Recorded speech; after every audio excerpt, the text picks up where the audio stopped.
Në progres raportin e fundit të Komisionit Evropian vjen në dukje se Shqipëria nuk i ka plotësuar të gjitha kërkesat për zhbllokimin e IPAR 3 me vlerë 112 milion euro. Megjithatë, Ministri i Financave Petrit Malaj foli këtë të hënë me doza optimizmi në Komisionin Parlamentar të Bujqësisë, teksa prezantoi projekt buxhetin.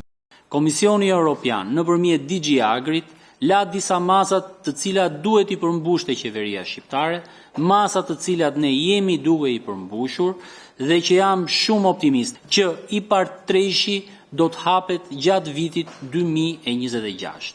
Komisioni Evropian ndërpreu mbështetjen për bujqësinë shqiptare përmes fondeve të IPAR në gusht të 2023-shit për shkak se OLAF gjeti keq përdorime serioze me fondet e programit të mëparshëm IPAR 2, pas hetimeve që ata nisën nga disa denoncime të qytetarëve të ndryshëm për korrupsion, favorizime e ndërhyrje politike.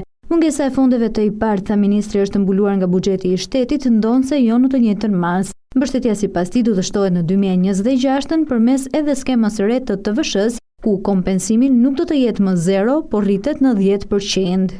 10% që do t'ju jepet si kompensim fermerëve, do t'ju jepet drejt për drejt fermerëve dhe jo grumbulluesve, të cilët pastaj do t'ja kalojnë fermerëve. Pra do t'jetë një pagesë drejt për drejt në llogarinë e fermerit, ashtu siç bëjmë për kompensimin e naftës. Dhe ne e kemi parashikuar që minimalisht do të jetë 15 milion euro, vetë fermerët do të jenë më të interesuar për të marrë faturat kur çojnë produktet tek grumbulluesit.